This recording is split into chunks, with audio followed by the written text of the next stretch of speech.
Sebagai makhluk sosial, tentunya tiap orang harus berinteraksi dengan yang lain dalam kehidupan sehari-hari. Untuk dapat berinteraksi dengan baik, dibutuhkan konsep saling percaya agar masing-masing individu dapat mengekspresikan isi hatinya baik mengenai masalah umum hingga masalah pribadi. Namun seringkali ada permasalahan yang muncul, salah satunya adalah mengenai kepercayaan. Faktor kepercayaan adalah yang paling riskan. Dalam pertemanan, kamu harus mengetahui terlebih dulu apakah kamu memiliki teman yang dapat dipercaya atau tidak sebelum berbagi cerita. Untuk dapat mengetahuinya, mari simak video ini mengenai perilaku orang yang tidak dapat dipercaya. Pertama ialah tidak dapat menjaga rahasia. Ini adalah perilaku yang paling utama dari orang yang tidak dapat dipercaya. Mereka tidak akan bisa menjaga rahasia walaupun kamu sudah berpesan kepadanya. Awalnya dia akan berjanji tidak akan berbicara, namun jika bertemu dengan yang lain dia akan menceritakan dan mengatakan bahwa jangan bilang siapa-siapa, cuma kamu yang tahu hal ini. Lalu jika bertemu dengan yang lain lagi, dia akan mengulangi hal yang sama. Bagi mereka kepercayaan bukan hal yang penting. Orang demikian tentunya tidak menghargai orang lain dan tidak dapat dipercaya. Berhati-hatilah dalam memilih teman curhat. Yang berikut adalah munafik. Orang yang tidak dapat dipercaya biasanya munafik, bermuka dua dan merasa dirinya yang paling benar. Contohnya sering mengatakan hidupnya paling hemat, namun kenyataannya suka memakai perhiasan mahal dan menunjukkan hidup yang boros.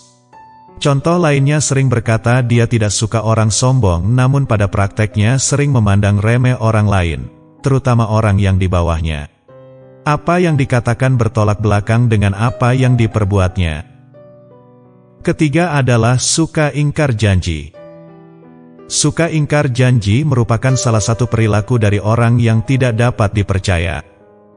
Mereka tidak dapat berkomitmen mengenai janji yang dibuat dan selalu membuat alasan yang tidak masuk akal.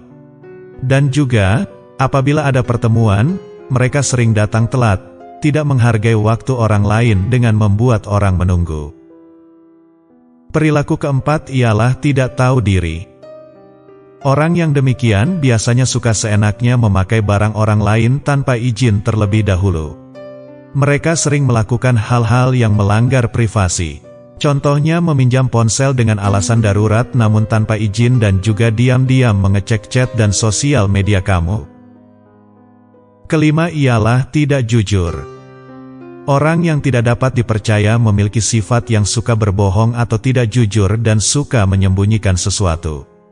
Mereka kerap kali membalikkan fakta, bercerita tidak sesuai dengan kebenaran, menambah bumbu sehingga apa yang diceritakan semakin melenceng dari kenyataan. Ini membuat lawan bicaranya menjadi bingung dan disesatkan oleh ceritanya. Perilaku keenam adalah suka bergosip. Perilaku lain dari orang yang tidak dapat dipercaya adalah suka bercerita mengenai orang lain, berbicara keburukan orang, bahkan menjadikan lelucon dan menertawakan orang di belakang. Bagaimana orang seperti ini bisa dipercaya? Apa yang terjadi jika dia sedang bercerita dengan yang lain waktu kamu tidak di sana? Perilaku berikutnya ialah tidak bertanggung jawab. Orang yang tidak dapat dipercaya seringkali tidak mau mengakui kesalahan mereka, bahkan melemparnya kepada orang lain. Mereka selalu mencari aman, ini karena mereka tidak mau bertanggung jawab. Seringkali teman-teman lain yang dijadikan tumbal atau dikambing hitamkan. Ibarat setelah berbuat, langsung cuci tangan. Yang terakhir ialah pelin-pelan. Orang yang tidak dapat dipercaya seringkali memiliki sifat pelin-pelan, tidak mempunyai pendirian. Mereka kerap kali mudah terpengaruh pada situasi yang ada sehingga tidak mempunyai prinsip dalam mengambil keputusan untuk menjaga privasi orang lain. Tentunya sangat sulit untuk memberi kepercayaan pada orang yang demikian. Dapat disimpulkan bahwa orang yang tidak dapat dipercaya lebih memilih mengorbankan persahabatan demi kepentingan pribadi karena mereka menganggap bahwa kepercayaan bukan sesuatu yang penting. Bagi kamu yang senang sharing atau bercerita dan memiliki banyak teman baru, berhati-hatilah memilih teman curhat. Memilih teman apalagi sahabat yang dapat dipercaya bukanlah hal yang mudah untuk dilakukan dalam waktu singkat. Butuh waktu bertahun-tahun untuk dapat mengenal kepribadian mereka setelah melalui berbagai suka dan duka.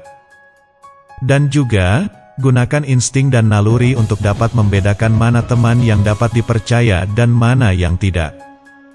Apabila dalam pertemanan, ada orang yang mengkhianati kepercayaan kamu, cara menghadapinya adalah beri batasan pada pertemanan kamu, jangan lagi berbagi cerita yang menurut kamu tidak pantas untuk diceritakan apalagi mengenai masalah pribadi. Namun tidak perlu menunjukkan sikap kasar dan emosi ataupun mempermalukan dia balik.